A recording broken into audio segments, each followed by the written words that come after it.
하나님의 은혜가 필요한 사람, 세 번째 시간, 하나님의 마음이 맞는 사람 다윗에 대해서 함께 은혜 나누기 원합니다.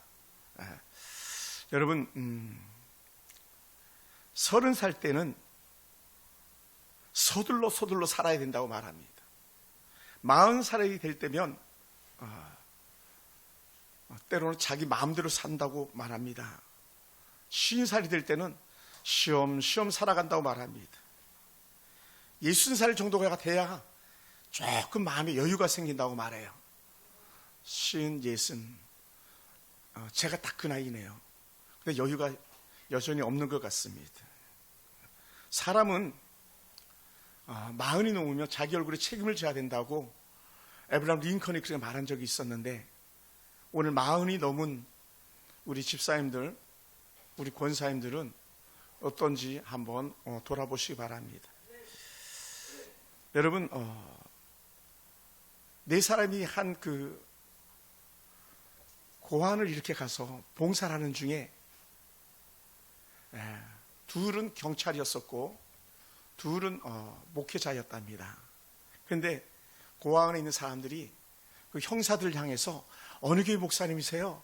너무 은혜스러워 보입니다. 이렇게 얘기하더래요. 그러니 경찰들이 깜짝 놀라가지고, 아닙니다, 우리 형사입니다. 우리가 생각한 형사는 거칠고 투박하고 좀 난폭하고 눈이 막 부리부리하고 그래야 될 것 같은데 그러지 않았나 봅니다.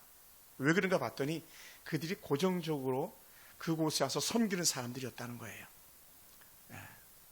또 다른 목사님들 향해서도 같은 은혜 표현인 거죠. 목사님들은 뭐 얼굴만 봐도 거의 알아보잖아요. 목소리, 톤, 쓰이는 단어, 어휘들, 억양들, 뭐 어느 것 하나 나무랄 데가 없죠. 얼굴만 더 환하면 완전히 100% 목사인 것이죠. 우리 남경희 집사님, 그죠? 얼굴이 어떤 사람은 목사님이었는데 저기 거창인가를 가서 이렇게 얼굴 보고 같이 예배를 하는데 그 동네 사람이 그랬다는 거예요. 목사님한테, 목사님은 어떻게 생긴 게 꼭 소도둑 같습니까? 그래. 근데 내가 봐도 소도둑 같아. 완전히 뭐 모습 중에 상모습 같고 막 등치도 부리부리하고 막 얼굴은 머리 얼마큼지. 그래, 그 목사님이 얼마나 많이 불편했겠습니까? 근데 사모님은 반대로 시인이에요. 나긋나긋하고 부드럽고 우리를 안내해 주는데 얼마나 상냥하고 좋았는지 모릅니다. 지금 여러분 앞뒤 얼굴 한번 보세요. 얼굴에 책임지는 모습이 있는가? 온화하고 따스하고 누가 봐도 예수 믿는 사람다운가? 어떻습니까? 다 그랬으면 좋겠습니다. 우리 자녀들도 그들이 쓰는 말투에서, 그들이 하는 행동에서 좀 하나님 은혜가 풍성한 사람이라는 그런 향이 절로 풍겨내는 그런 모습이 우리 가운데 있기를 주여 축원합니다. 할렐루야. 여러분, 그러다 보니까 모델을 보면은요, 다양한 모델들이 있어요. 근데 일반적 모델을 보면은 모델 선발 기준에 제일 먼저 드러나는 게 뭡니까? 체형이 어떠냐, 얼굴이 어떠냐, 또 옷이 어떻게 잘 맞겠느냐, 또 저도 가끔 그런 생각을 할 때가 많은데 카메라는 잘 받느냐, 카메라 빨이라는 게 있잖아요, 그죠? 그래서 사진 찍을 때 이쪽이 잘 나오냐, 이쪽이 잘 나오냐에 따라서 약간 이렇게 서는 목사님들도 계시고 이렇게 서는 목사님들도 간혹 계세요. 왜냐하면 원래 정면으로 이렇게 잘 서지 않거든요. 그래서 제가 가끔 이렇게 서는 거예요. 그러다 제가 이쪽이 더 낫다는 건 결코 아닙니다만은,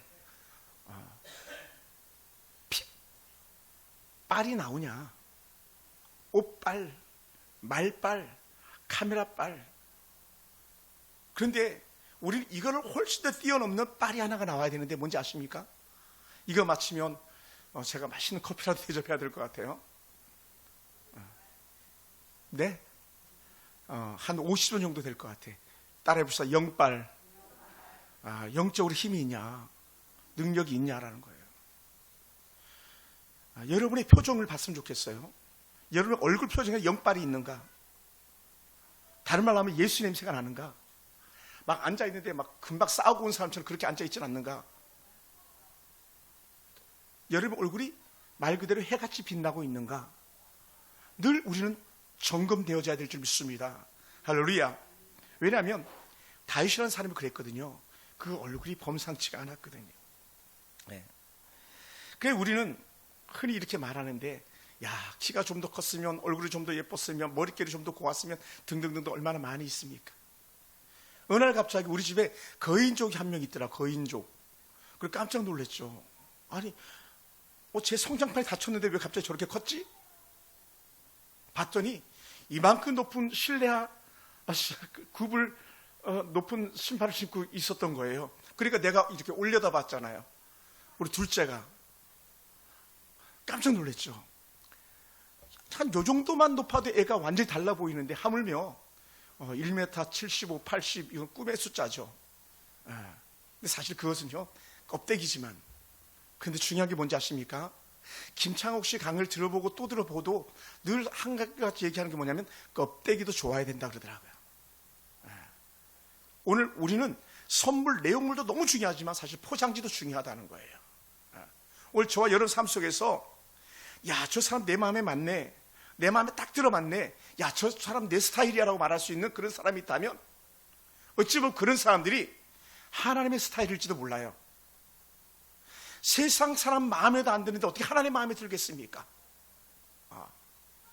가장 기본적인 거죠. 우리는 사람들의 마음 하나도 제대로 못 사로잡으면서 어떻게 하나님의 마음을 사로잡겠습니까? 그런 면에서 우리는 언제든지 영적으로 아름다운 은혜가 있는 그런 저와 여러분 되길 주님으로 축원합니다. 그러다 보니까 우리 하나님께서 사무엘을 콕 찍어서 한마디 하신 적이 있었어요. 사무엘과 하나님이 보시는 시선이 다르다는 걸 갖다가 사무엘상 16장 7절에 보면은, 야, 너는 껍데기 보지만 나는 껍데기 안 본다, 내면 본다, 이렇게 말씀하시는 거예요. 뭐라고 그러셨냐면, 사람은 외모를 보거니와 나 여호와는 중심을 보느리라 말했다는 거예요. 할렐루야. 그러니까 우리 본성이 얼마나 중요한지 모릅니다. 우리 중심의 마음이 얼마나 중요한지 모르는 거예요. 여러분, 본질적 믿음이 얼마나 중요한지를 우리는 이 한마디를 통해서도 우리 깊은 은혜의 깨달음이 있길 주님 축원합니다. 여러분, 사랑하는 성도 여러분, 사람들만 외모를 보는 것이 아니고 하나님도 외모 봅니다만은, 그럼에도 더 중요한 그 중심이 자리 잡고 있는 마음의 가치들 갖다가 귀히 여기고 또 더 귀히 여기시는 하나님인 줄 믿습니다. 여러분, 그러다 보니까 바로 오늘 우리가 읽었던 본문 바로 앞에 뭐라고 말씀했냐면 22절 시작하면서 패하시고 했는데, 패하시고는 내가 껍데기 받다가 망한 사람을 말하는 거야 하면서 사울이라는 한 왕을 갖다가 등장시키면서 말하면서 그 반대, 정말 중심이 하는 중심으로 살았던 사람, 바로 다윗을 드러내고 있는 중이었거든요. 그러면서 우리가 읽었던 말씀에 아주 짧은 본문들을 이렇게 표현했어요. 내가 이새의 아들 다윗을 만나니 내 마음에 맞는 사람이라. 이런 내 마음에 맞는 사람이라는 것을 다른 성경에서 이렇게 표현했었어요. 내 마음에 합한 사람이라. 이렇다 좀 더 쉽게 얘기하면 딱 내 스타일이다. 딱 내 스타일. 다른 말 하면, 야, 쟤는 딱 내 스타일이야. 누가? 하나님이. 쟤는 정말 모든 걸 다 주어도 아깝지 않아 라고 하는 그런 하나님 스타일이 바로 다윗이었다는 거예요. 사랑하는 성도 여러분, 여기서 우리가 흔히 듣는 표현, 내 마음에 맞는 사람, 내 마음에 합한 사람이라는 그 뜻이 뭐냐? 그것을 헬라어적 해석을 하면 이렇게 나옵니다. 하나님의 뜻을 향하여서 선 자리라는 거예요. 다른 말로 하면 하나님 기뻐하는 자리에 앉고 하나님이 기뻐하는 자리에 일어선 사람이라는 거예요. 근데 이게 정말요, 말이 그렇지 이게 얼마나 쉽지 않은 일인지 모릅니다. 하나님이 기뻐하는 말을 하는 것, 하나님 기뻐하는 행동을 하는 것, 하나님 기뻐하는 곳에 오고 가는 것이요, 이건 보통 결단 가지고 되지 않는 거예요. 그러니 오죽했으면 가장 위대한 하나님의 사도 바울 같은 경우도 어떻게든지 하나님의 마음에 합하고 싶고 하나님이 기뻐하는 자리에 앉고 싶고 하나님 기뻐하는 곳에 가고 싶어가지고 날마다 자신을 쳐서 복종시킨다까지 했겠습니까? 매일매일 저는 이런 것 같아요. 자신을 쳐서 복종시킨다는 말을 갖다 좀 더 확대 해석한다면 매일 매를 들고 나를 치는 거예요. 조금만 내가 잘못하면 나를 채찍질하는 거예요. 스스로를. 제가 어느 날 그렇게 말씀하신 적도 있잖아요. 내가 특별한 잘못을 했을 때에 누군가가 나에게 매를 좀 들어줄 사람이 없는가. 예전에는 아버님이었잖아요. 아버님이 훌쩍 천국 떠나시고 나니까 누구도 나에게 매를 들어줄 사람이 없는 거예요. 그러니 여러분, 자신을 컨트롤해 나간다, 자기 절제를 이뤄나간다, 하나님 기뻐하는 자리에 앉는다, 이건 결코 쉽지 않은 줄 믿습니다. 그러므로 다윗이 얼마나 귀했으면 야, 쟤 내 마음에 딱 맞는 사람이야, 내 마음에 합한 사람이야 라고 이런 평가를 했겠습니까? 그러므로 사랑하는 성도 여러분, 단순히 하나님의 마음에 합했다는 그 자체는요, 착한 사람이라는 게 아니에요. 착한 사람은요, 예수 안 믿어도 착한 사람들이 있습니다.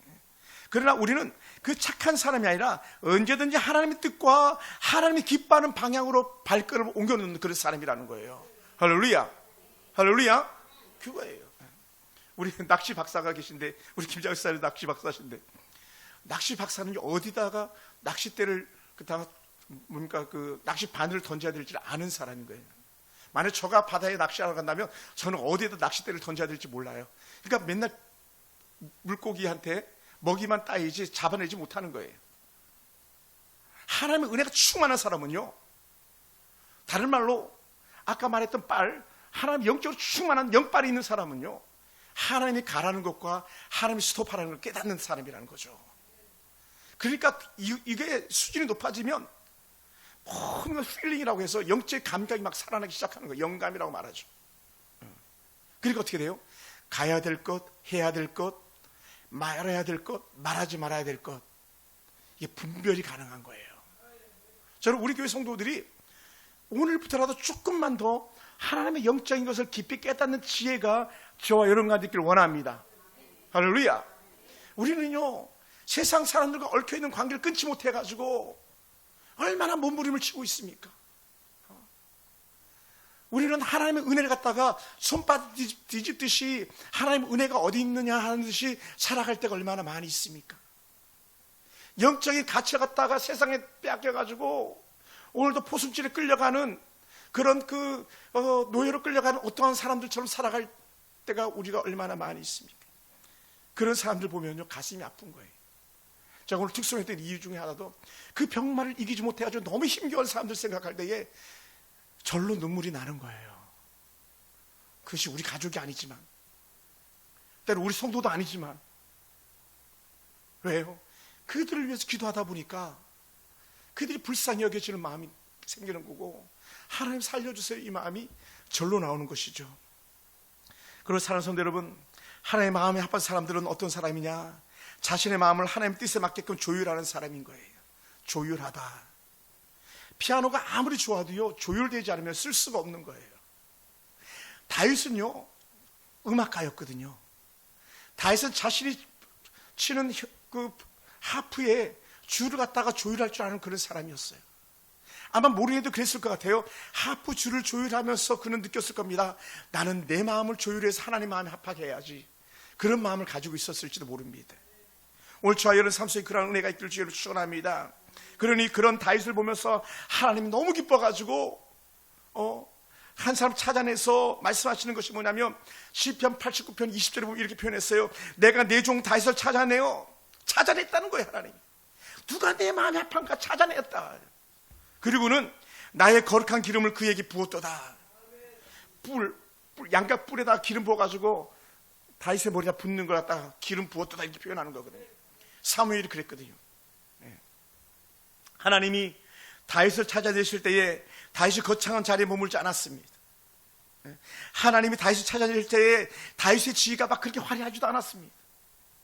다윗이 하나님 앞에 드러났을 때 그때는 다윗이 그렇게 달변가도 아니었습니다. 가문이 좋았거나 배경이 좋았거나 그러지도 않았습니다. 그 형제들이 유명하지도 않았습니다. 더더군다나 다윗은요, 아무도 주목하는 사람이 아니었습니다. 어찌 보면 천덕꾸러기였을지도 몰라요. 여러분 집안에 어떤 천덕꾸러기가 있다면 그 사람은 혹시 다윗일지도 몰라요. 아무도 주목하지 않는. 그런데 하나님의 사람 사무엘이 하나님의 명령에 따라서 이새의 집에 갔는데 형제들 보니까 너무 괜찮은 거예요. 옅니까 했더니 하나님 고개에 절레절레 들면 아니다. 그래 7명을 다 불러놓고 다 봐도 아니라는 거예요.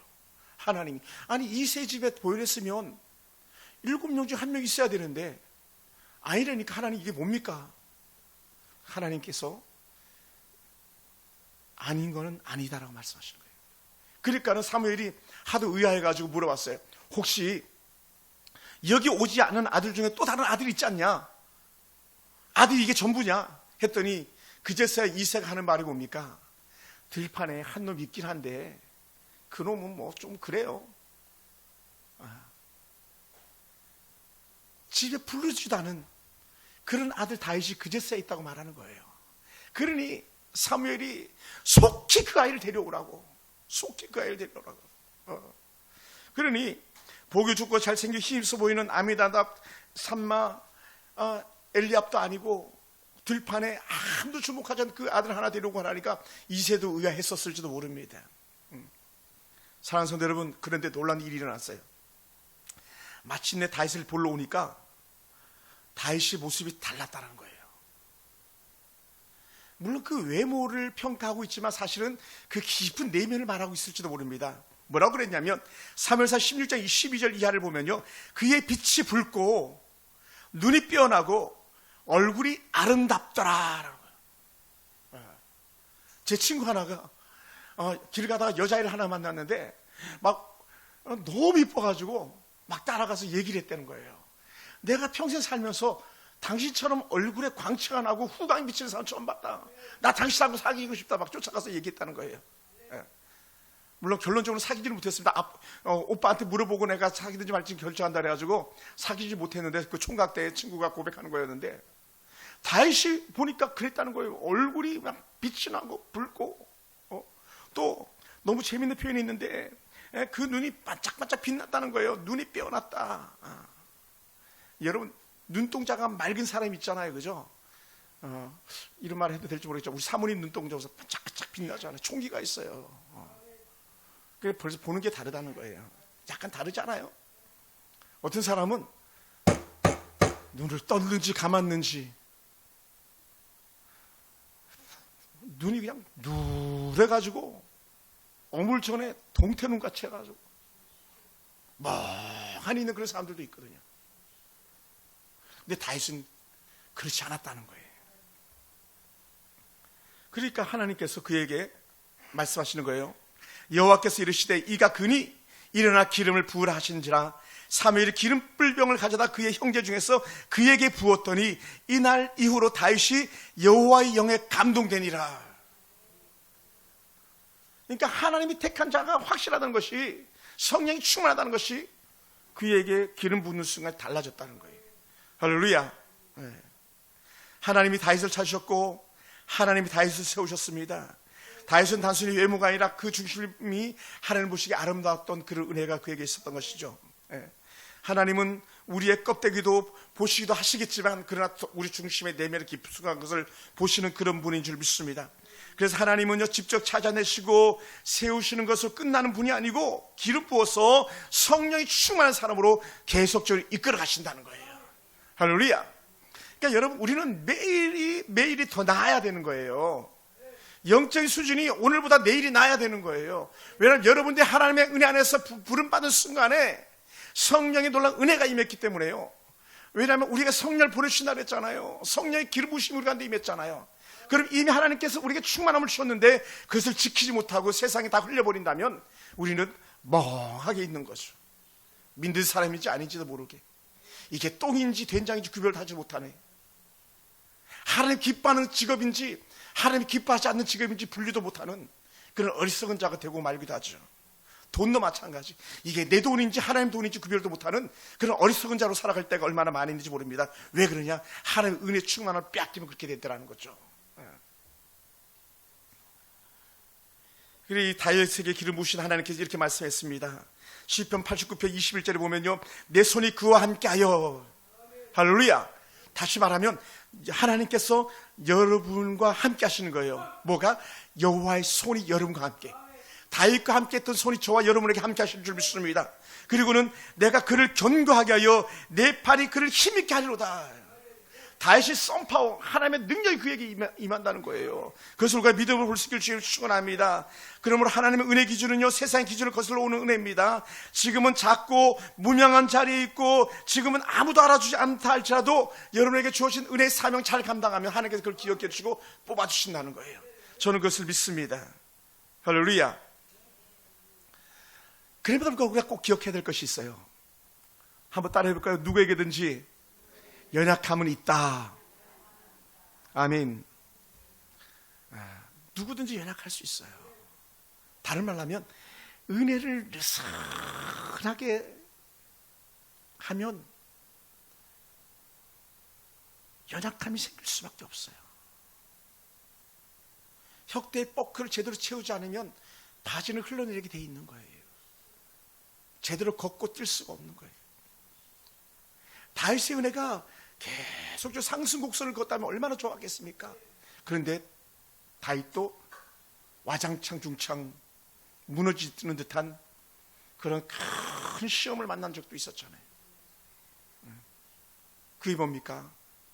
씻을 수 없는 다윗에게서의 불명예스러움, 살인자요, 가는 자로 하나님을 무시하면서 자기 뜻대로 살았던 그 순간들이 다윗에게 있었거든요. 우리가 잘 아는 전쟁터에 나가야 될 때의 근무태만, 이제는 늘 전쟁터에 나가가지고 다윗이 나가기만 하면 이겼고 했는데 다윗이 전쟁터에 나가지 않으니까는 전쟁에 패하는 그런 일들이 생겨났습니다. 자기가 있어야 될 자리에 있지 않다 보니까 어떻게 돼요? 남의 여인이 눈에 들어와서 밧세바를 범하는 그런 어리석음이 있었습니다. 그 여인의 남편을 갖다가 어찌 해야 되겠는데 이 충성스러운 신하를 갖다 어찌할 수 없으니까 어떻게 돼요? 전장에 나가서 그를 죽게 만들었잖아요. 그러면서도 아무 일이 없는 것처럼 그렇게 살았었어요. 아무 일이 없는 것처럼. 사실 우리가 다 그렇게 살아갈 수 있어요. 아무 일이 없는 것처럼, 아무도 모르는 것처럼. 그런데 하나님의 은혜는 우리를 주목하고 계시는 거죠. 할렐루야. 그러니까 우리가 얼마나 하나님의 지엄하심을 갖다 놓치고 사는지 몰라요. 천하의 다윗도 그런데 하물며 우리가 깨어있지 못하면, 영적으로 분별하지 못하면 우리는 언제든지 휙휙 날아갈 수 있는 그런 여지가 있습니다. 그래서 저는 이런 다윗을 향해서 이렇게 말하고 싶었습니다. 하나님과 자신의 양심에 등을 진 사람이라고요. 우리 등 돌렸다 그런 거잖아요. 등 돌리면 우리 눈은 못 봐도, 남들은 보지 못하는 줄 알아도 하나님은 보고 계시는데 우리가 그걸 잊고 살 때가 너무나도 많아요. 전에는 들판에서 양을 치던 다윗을 찾아내셨던 하나님이 이제는 제 가운데 숨어 사는 다윗을 찾아내셨습니다. 전에는 사무엘이 다윗을 찾아내었는데 이제는 나단이라는 선지자를 통해서 죄진 다윗을 찾아내시는 그런 하나님이셨습니다. 나단이라는 선지자를 보내서 다윗이 죄인이라는 것을 깨닫게 했습니다. 나단이 너가 바로 그런 죄인이다 고백하는 순간에 다윗은 그 즉시로 납작 엎드렸습니다. 다른 말로 하면 그 즉시로 다윗이 하나님 앞에 두 손 들고 회개했다는 거예요. 오늘 우리는 어떻습니까? 하나님 은혜의 말씀, 여러분 죄를 드러낼 때에 여러분은 정말 그 두 손 두 발 다 들고 하나님 내가 잘못했음도 고백하고 있습니까? 그것이 오늘 우리가 다윗과의 어쩌면 차이점일 수도 있는지 모릅니다. 이건 남의 얘기가 아니라 저도 마찬가지가 아닐까 생각됩니다. 그래 다윗은 나단 선지자가 자신의 죄를 지적했을 때 그가 즉시로 엎드려 하는 말이 뭐였냐면, 시편 51편이 그 다윗의 참회시인데, 나의 죄악을 맑게 씻기시며 나의 죄를 깨끗하게 제하소서. 우슬초로 나를 정결하게 하시옵소서. 내 속에 정한 마음을 창조하시고 정직한 영을 새롭게 하시옵소서. 다른 말로 하면 하나님 내게 빼앗겼던 영을 다시 새롭게 해주시옵소서. 하나님을 무시했던 죄를 용서해 주시옵소서. 이게 되는 거예요. 양심이 화이 맞은 자와 같은 우리를 갖다 돌이켜 주시옵소서. 이 고백을 다윗이 하고 있는 거예요. 그 뻔뻔했던 다윗이 우리아를 더 깊이 보내가지고 우리아를 죽게 하라. 우리아가 죽었다는 소리 들었을 때에 전쟁에서 칼은 누구에게나 가는 거야. 전쟁은 죽을 수도 있고 살 수도 있는 거야. 그러면서 철면피를 깔았던 다윗이 너가 죄인이라는 나단 선지자 한마디에 그가 돌이킬 수 있었다는 거예요. 할렐루야. 여러분 어떻습니까? 다윗이 이런 고백까지 합니다. 하나님, 나를 주 앞에서 쫓아내지 마시옵소서. 하나님, 나를 주 앞에서 쫓아내지 마시고, 그 다윗이 주의 성령을 내게서 거두지 마시옵소서. 내게 있는 성령을 뺏기지 않게 하시옵소서. 성령이여 나를 여전히 인도해 주시옵소서. 이 고백하고 있는 거예요. 할렐루야. 지금 이런 고백을 다윗 왕이 하고 있는 거예요. 그 시대 최고의 왕이었던 다윗이 그런 고백을 하고 있는 거예요. 우리는 자신의 죄를 지적하면 불평하고 불만스러워합니다. 그리고는 이렇게 말할지도 모릅니다. 교회가 여기밖에 없냐? 세상에 목사가 너밖에 없냐? 죄를 척도하지 않는 어리석고 미련한 사람들이 얼마나 많이 있는지 모릅니다. 그럴 때 우리 깨달아야 되는 거예요. 나단 선지자의 소리를 들었던 다윗처럼 하나님의 큰 메가폰 소리로 내 죄를 지적하는 소리를 들어야 하는데 우리는 거기에 귀를 다물 때가 얼마나 많이 있는지 모릅니다. 그리고 다윗이 이렇게 고백했어요. 하나님은 어떤 하나님입니까? 하나님이 어떤 사람의 제사를 받으십니까? 했을 때 다윗이 이렇게 고백합니다. 하나님이 구하시는 제사는 상한 심령이라. 나는 괜찮아 거기 빳빳하게 드는 그런 사람이 아니라 하나님, 내가 죄인입니다. 내가 죄인입니다. 내가 죄인입니다.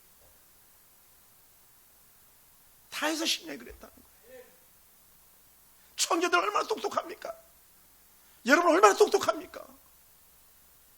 찬양 소리에 귀를 기담아 듣습니까?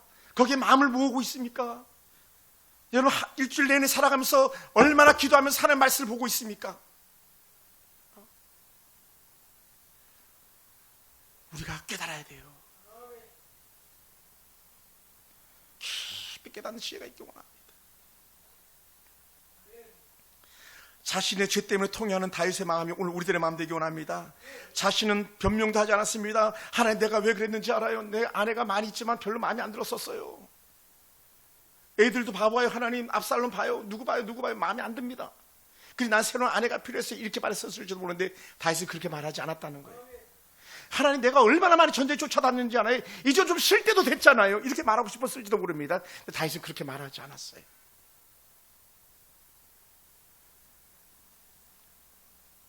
때로는 종교인들이 정치인들 향해서 뭐라 그러면 여러분들 정치에 관여한다고 말하죠.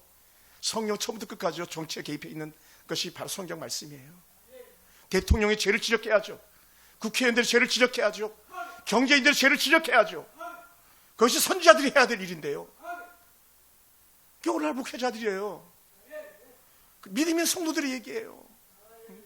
다윗이 그러니까 하나님 자신의 죄를 인정하고 하나님의 긍휼의 눈을 붙들었던 이 다윗의 모습이 오늘 우리들의 참된 모습이 되기를 주님으로 축원합니다. 할렐루야. 할렐루야. 여러분, 물론 우리도 자주 넘어지고 실패합니다.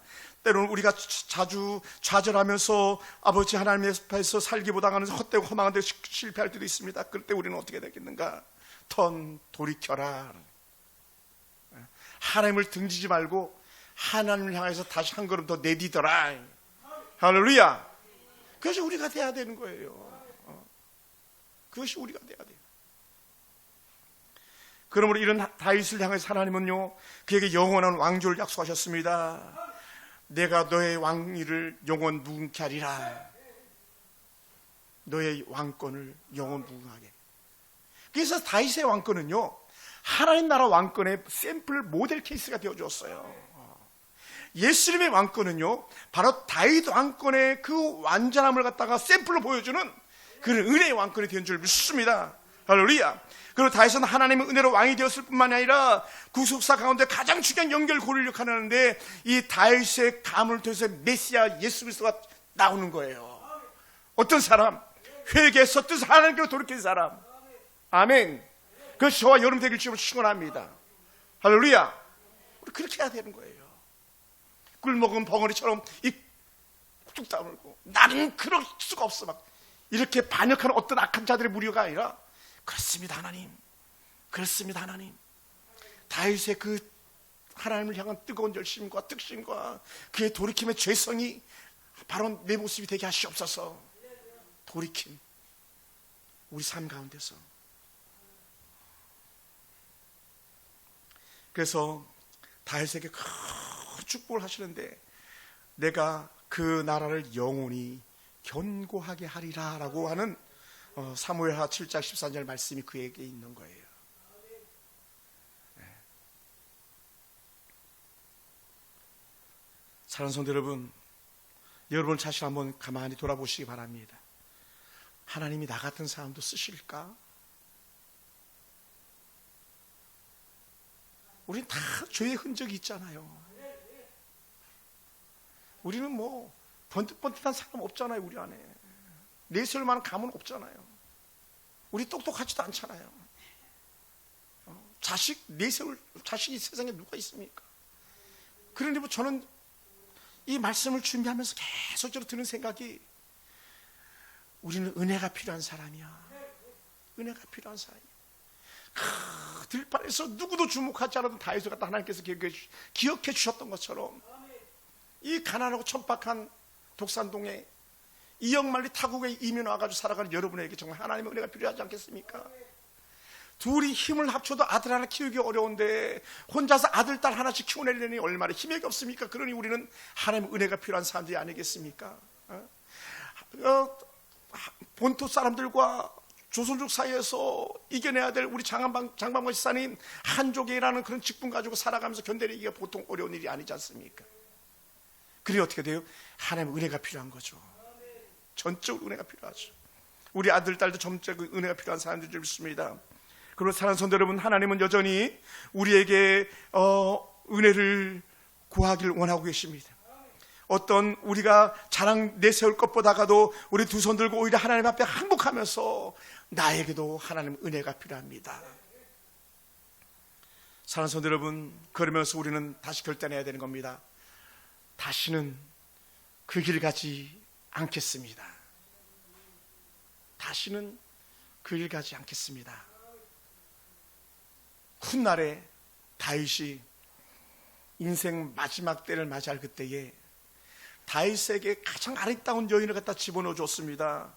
그 다윗의 체온을 높이기 위해서. 근데 성경은 말합니다. 다윗이 그 여인을 범하지 않았다고요. 그는 뜨거운 맛을 보았거든요. 그리고는 하나님 은혜지 육신의 정욕과 안목의 정욕거리가 아닌 것을 그는 알았던 거예요. 사랑하는 성도들, 오늘 우리가 다시 한번 뜻을 아는 게 중요하고 그렇게 살아갔으면 좋겠습니다. 우리는 은혜가 아니면 도무지 우리 인생에 설명되지 않은 그런 삶을 앞으로 살아야 될 사람들이 아니겠습니까? 그래서 오늘 우리는 이렇게 고백하는 거예요. 은혜가 필요하다. 새가 그물에 걸린 것 같은 그런 우리의 삶에 뒤틀린 그 꼬임, 때로는 아내를 잃어버리고 때로는 남편을 잃어버리고 때로는 자식이 어디 있는지도 모르고 그렇게 살아가야 될 어떤 사람들에게 제가 바라본 것은 은혜가 필요해. 하나님, 우리 가정은 은혜가 필요합니다. 내가 아들 무슨 수로 키웁니까? 딸 무슨 수로 키웁니까? 나는 하나님 은혜가 필요합니다. 우리 할머니들 좀 졸고 잘 때가 아니에요. 여러분이 자는 잠에 천국 가는 은혜가 있길 주님을 축원합니다. 인생 마지막에 자식 속 지글지글 썩이다가 아들 딸들 재산 다 탕진하고 돌아가시면 안 되잖아요. 그러니 기도하셔야 되는 거예요. 하나님, 내가 자는 잠에 주님 평안히 천국 가게 하시옵소서. 은혜가 필요한 거예요. 또 여러분 살아생전에 자식도 예수 믿어야 되는 거잖아요. 제가 금요일날 밤 설교 때 우리 매제 얘기했었는데 불과 이틀이 지난 토요일 주일 지난 다음 월요일날 그가 죽을 줄 누가 알았겠습니까? 여러분 살아있어도 살아있는 게 아니에요. 하나의 부르심이 훅 가는 거예요. 그래서 우리는요 하나의 은혜가 필요하다, 위로가 필요하다는 거죠. 말씀을 마무리합니다. 사랑하는 성도 여러분, 다윗은 실패했지만 그는 돌이켰습니다. 넘어졌지만 그는 다시 일어설 수 있었습니다. 하나님 앞에 무릎 꿇었기 때문에 그는 다시 쓰임받는 은혜가 있었습니다. 아들에게 멋지게 정골 이양하는 그런 마지막 때까지도 그는 경험할 수 있었습니다. 오늘 저 여러분 삶 가운데 그러한 은혜가 있기 원합니다. 우리는 더 이상 악한 죄인이 아니라 하나님 은혜 안에 사는 그런 사람으로 승리하는 저와 여러분 되기를 주여 축원합니다. 기도하겠습니다.